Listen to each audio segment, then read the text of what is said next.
ಪರಮ ಪೂಜ್ಯ ಜಗದ್ಗುರು ಶ್ರೀ ಬ್ರಹ್ಮಾನಂದ ಸರಸ್ವತಿ ಮಹಾಸ್ವಾಮಿಗಳಿಗೆ ನಿಮ್ಮೆಲ್ಲರ ಪರವಾಗಿ ಹೃದಯಪೂರ್ವಕವಾಗಿ ಸ್ವಾಗತವನ್ನು ಈ ಸಂದರ್ಭದಲ್ಲಿ ಬಯಸ್ತಾ ಇದ್ದೀನಿ.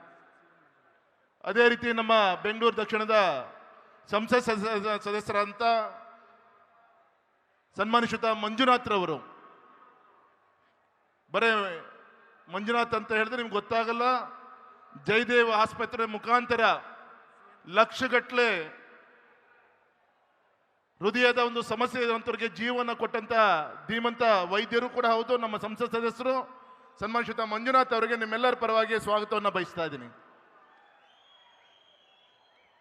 ಪ್ರಹ್ಲಾದ್ ಜೋಶಿ ಅವರಿಗೆ ಧನ್ಯವಾದಗಳು, ಹಾಗೆಯೇ ರಾಘವೇಂದ್ರ ಅವರಿಗೂ ಮತ್ತೊಮ್ಮೆ ಧನ್ಯವಾದಗಳು. ಇನ್ನು ಶ್ರೀ ಕನಕಗುರು ಪೀಠ ಕಾಗಿನೆಲೆಯ ಪರಮ ಪೂಜ್ಯ ಜಗದ್ಗುರು ಶ್ರೀ ನಿರಂಜನಾನಂದಪುರಿ ಮಹಾಸ್ವಾಮಿಗಳವರು ಮಾತನಾಡಬೇಕಾಗಿ ಆಶೀರ್ವಚನವನ್ನು ನೀಡಬೇಕಾಗಿ ವಿನಂತಿ. ಕಾಗಿನೆಲೆ ಸ್ವಾಮಿಗಳು. ಸ್ವಾಮೀಜಿ ಕಾರ್ಡ್ಲೆಸ್ ಮೈಕ್ ಅಲ್ಲಿಗೆ ಬರ್ತಾ ಇದೆ, ದಯಮಾಡಿ ತಾವು ಅಲ್ಲಿಂದಾನೆ ಆಶೀರ್ವಚನವನ್ನು ನೀಡಬಹುದು.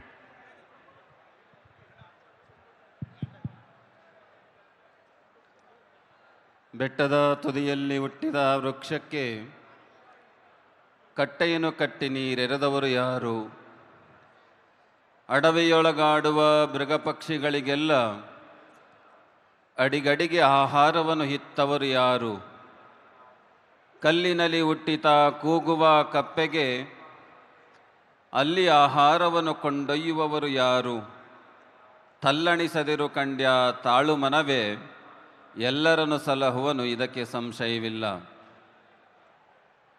ಸನ್ಮಾನ್ಯ ಯಡಿಯೂರಪ್ಪನವರ ಅಭಿಮಾನೋತ್ಸವ ಕಾರ್ಯಕ್ರಮದಲ್ಲಿ ಸಾನ್ನಿಧ್ಯವನ್ನು ವಹಿಸಿರ್ತಕ್ಕಂಥ ಎಲ್ಲ ಪರಮ ಪೂಜ್ಯರ ಪವಿತ್ರ ಚರಣಗಳಲ್ಲಿ ನಮಸ್ಕರಿಸಿ, ಈ ವೇದಿಕೆ ಮೇಲೆ ಆಸೀನರಾಗಿರ್ತಕ್ಕಂಥ ಎಲ್ಲ ರಾಜಕೀಯ ಗಣ್ಯ ವ್ಯಕ್ತಿಗಳೇ, ಅಭಿಮಾನೋತ್ಸವವನ್ನು ಕಾರ್ಯಕ್ರಮದ ಕೇಂದ್ರ ಬಿಂದುಗಳಾಗಿರ್ತಕ್ಕಂಥ ಕರ್ನಾಟಕ ಸರ್ಕಾರದ ಮಾಜಿ ಮುಖ್ಯಮಂತ್ರಿಗಳು, ಎಲ್ಲ ಸಮುದಾಯದ ಆತ್ಮೀಯ ನಾಯಕರು ಆಗಿರ್ತಕ್ಕಂಥ ಸನ್ಮಾನ್ಯ ಯಡಿಯೂರಪ್ಪನವರೇ, ಹಾಗೂ ಇಲ್ಲಿ ನೆರೆದಿರ್ತಕ್ಕಂಥ ಸಮಸ್ತ ಆತ್ಮೀಯ ಬಂಧುಗಳೇ,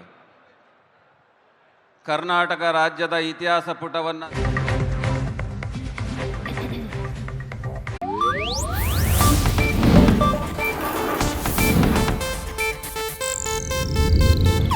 ಇದು ಏಷ್ಯಾನೆಟ್ ನ್ಯೂಸ್ ನೆಟ್ವರ್ಕ್ ಪ್ರಸ್ತುತಿ.